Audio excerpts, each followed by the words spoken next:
Baby ನಿಧಾನ ಕಣೆ. ಅಯ್ಯೋ ನನ್ ಕೂದ್ಲು ಎಲ್ಗೆ ಎಲ್ಗೆ? ಅಯ್ಯೋ ಅಯ್ಯೋ ಅಯ್ಯೋ ಲೇ ಬೇಬಿ ಎಲ್ಲ ಕರ್ಕೊಂಡ್ ಬಂದ್ಯಾ?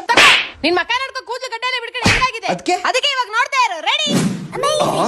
ಅಯ್ಯೋ ಅಯ್ಯೋ ಬೇಬಿ ನಾನೇನಾ ಇವಾಗ ಹೆಂಗ್ ಕಾಣ್ತಾ ಇದೀನಿ? ಇದು ನನ್ ಕ್ಯೂಟ್ ಬೇಬಿ. ಬೇಬಿ ಸಕ್ಕದಾಗಿ ಮಾಡಿದ್ದಾರೆ. ಅದ್ ಸರಿ ಇದು ಯಾವ ಸಲೂನು? ಅದೇ BMK nails and lashes unisex salon. ಇದಿರೋದು 50 feet main road, Girinagar, Banashankari, ಬೆಂಗಳೂರಲ್ಲಿ ಬರುತ್ತೆ. ಇವರ ಸಲೂನ್ ಅಂತೂ ತುಂಬಾ ಕ್ಲೀನ್, ಹೈಜಿನಿಕ್ ಹಾಗೂ ತುಂಬಾ ಲಕ್ಸುರಿ ಆಗಿ ಮಾಡ್ಕೊಂಡಿದ್ದಾರೆ. ಇಲ್ಲಿ ಇವರ ಸರ್ವಿಸ್ ಬಂದು hair cut, hair colour, trimming, pedicure, manicure, facial, ಇನ್ನ ನೇಲ್ಸ್ ಆರ್ಟ್ ಅಂತೂ ಸಖತ್ತಾಗಿ ಮಾಡ್ಕೊಡ್ತಾರೆ. ಲೆಕ್ಕ ಇಲ್ದರಷ್ಟು ಕಲರ್ಸ್ ಗಳು ಇವ್ರ ಹತ್ರ ಇದೆ. ಬರೀ ಅಷ್ಟೇ ಅಲ್ಲದೆ ಇವ್ರದ್ದು ಇವೆಂಟ್ಸ್ ಕೂಡ ಇದೆ. ಅದ್ರ ಜೊತೆಗೆ ಬ್ರೈಡಲ್ ಹಾಗೂ ಎಲ್ಲಾ ತರ ಮೇಕಪ್ಸ್ ಕೂಡ ಮಾಡ್ಕೊಡ್ತಾರೆ. ಇನ್ನ ಪ್ರೈಸ್ ಅಂತೂ ರೀಸನಬಲ್ ಆಗಿ ಮಾಡ್ಕೊಡ್ತಾರೆ. ಇದ್ರ ಬಗ್ಗೆ ಜಾಸ್ತಿ ಡೀಟೇಲ್ಸ್ ಬೇಕು ಅಂತಂದ್ರೆ ಈ ನಂಬರ್ಗೆ ಕಾಂಟ್ಯಾಕ್ಟ್ ಮಾಡಿ. ಸಕ್ಕದಾಗಿ ಕಾಣ್ತಾ ಇದೀನಿ. ಬೇಬಿ ನನ್ ಬಿಡು, ನೀನು ಫೇಶಿಯಲ್ ಮೇಕಪ್ ಅಂತ ಏನೋ ಮಾಡಿಸ್ಕೋ, ಸಕ್ಕದಾಗಿ ಕಾಣ್ತೀಯಾ. ನಾನು ಫೇಶಿಯಲ್ ಮೇಕಪ್ ಮಾಡಿಸ್ಕೊಂಡ್ರೆ ಸಖತ್ತಾಗಿ ಕಾಣ್ತೀನ. ಹ್ಞೂ ಬೇಬಿ, ನೀನು ಫೇಶಿಯಲ್ ಮೇಕಪ್ ಮಾಡಿಸ್ಕೊಂಡ್ರೇನೆ ಸಕ್ಕದಾಗಿ ಕಾಣೋದು. ಸಖತ್ತಾಗಿ ಕಾಣ್ತೀನಿ.